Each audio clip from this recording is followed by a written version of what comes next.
Welcome to Part 5 of the SNA training series. In this short video, we will discuss network activity. Before delving into mapping the network relationships, it is important to think through which type of relationships matter to the network. The relationships that matter are the ones linked to network activity. Therefore, in this video, we tackle the question of what activities, and thus network relationships, will be of primary importance. Networks are valuable because of the recognized importance of collaboration. The idea of collaboration is meaningful and important, but collaboration as a word is not really meaningful. The term collaboration is often overused, and what it means varies substantially by users. Unless well defined, what collaboration means to one person may be very different than what it means to someone else. Rather than focusing on the degree to which organizations may be working with one another, the value of network analysis is better attained when specific activities are identified that are important to the purpose of the network. Relationships vary by activity. Who you go to for advice may be very different from who you go to for information or who you go to for resources. Mapping how the network changes based on the type of activity is usually much more informative than who is collaborating with whom. Most people are familiar with the term collaboration, but you may not recognize the many types of activities that are usually involved in collaboration. Some examples of common activities for community groups include information sharing, shared resources, service delivery, program coordination, joint planning, client referrals, coordinated referrals, integrated services, professional development, and evaluation. This list is not exhaustive, and any activity that may be important to the work you are doing as a group could be included. Over the next few slides, I will provide more details about a few of the most common activities. Information sharing is a common relationship included in network analysis. We tend to assume organizations are knowledgeable of one another and share pertinent information with each other. However, that is usually not the case as much as we'd like to believe. At times, this can be due to competition or unwillingness to share, but most of the time, the lack of awareness or information sharing is due to not having the information or the time to seek it out, especially since the information may change quite often. Information sharing can be defined as the relationships that involve routine conversations between program staff, sharing information about the other program with your clients, making referrals to that program but not actively connecting clients to the other program.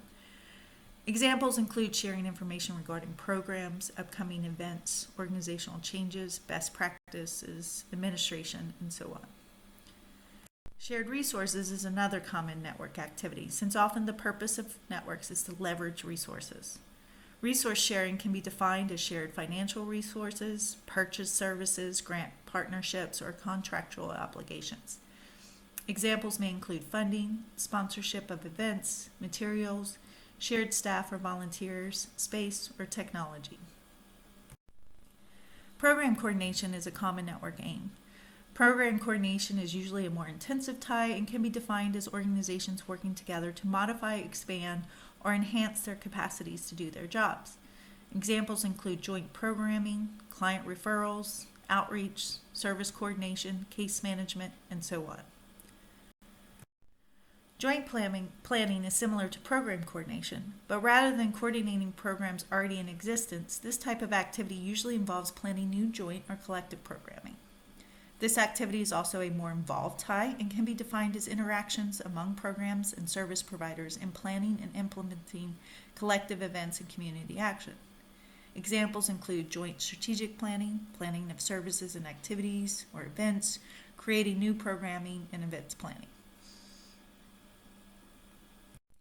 Client referrals is also a common network activity, especially for networks aimed at improving service delivery. Client referrals can be defined informally as providing information to clients about other services or sharing client information with other agencies. Examples include recommending agencies, sharing client contact information, pre-screening, joint client applications/intake, and so on. Any of these activities can be defined in more informal or more formal or intense ways. For instance, client referrals can be defined informally, like I discussed on the previous slide, or the focus could be on coordinated referrals. Coordinated referrals can be defined as formal relationships for channeling and managing referrals that ensure follow-up. Examples include pre-screening referrals for eligibility for the other program, joint client applications or intake, referral confirmation, and consent to share client information across agency programs. Whether to consider more involved and formal relationships versus more informal relationship depends on the network purpose and a few other considerations we will discuss next. There are a few pitfalls to consider when thinking through network activities. First, to avoid is the inclination to jump into the building of intense relationships. Networking is like dating before marriage. Involvement should be expanded gradually, building trust, commitment, and synergy first through low-intensity ties before tackling more involved relationships. For instance, coordinated referral systems like pre-screening or central intake will likely fail if the agencies involved do not have a history of sharing information in informal referrals. Start with ties that require less commitment and involve less vulnerability. Also, don't overlook the foundational relationships. Organizations cannot make referrals unless there is awareness and information sharing. As I mentioned before, we overassume about awareness and information sharing. It is often difficult for individuals and organizations to have that knowledge, especially to keep up with updated information. In working with community groups, I cannot even begin to estimate the number of times I have heard this statement. I didn't know you provided those services. Foundational relationships like information sharing may be essential to other activities. And in addition, these types of relationships are the ones where trust can develop that can lead to other relationships or other outcomes like innovation. Despite the caution about jumping in too quickly or overlooking foundational ties, it is still important to think about the intensive ties that might not exist, but which your group would like to strive for to exist. Do not constrain yourself to only ties that we know or expect to be there, or capture only the formal relationships that exist in theory. Instead, also consider what are the more intensive activities and relationships that the network could strive to develop or improve. Value in using network analysis is not only illustrating the ties that exist, but also in uncovering the ones that don't yet exist. Usually, we learn more about how a system needs to improve from the ties that don't exist than from the ties that exist. Everyone may be sharing information, but if there are few examples of program coordination or joint planning, then is there really collaboration? Ultimately, the best approach is to select a mix of activity relationships. Consider which low intensity and foundational ties are important to your efforts, and then also which aspirational tie or ties reflect the ultimate goal of your efforts. By selecting a mix, you can leverage and build on the foundational and less intense ties with the aim of developing the aspirational relationships over time.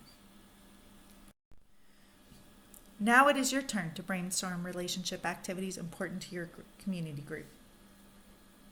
In groups and considering the identified network purpose and strategy or strategies, and your list from the bounding exercise, answer the following questions. Take your list of key actors, those already involved and those not involved yet, and group them according to the following groups. Target of our strategy, important external stakeholders like funders, sources of information, target of information, etc. Involved in the work of implementing the identified strategy. It is okay if some actors need to be included in multiple groups. After completing step 1, take the list of actors from 1C and list the relationships that need to exist between these actors to implement the strategy. Consider the examples I provided as well as any other types of relationship activity that are specific to your strategy.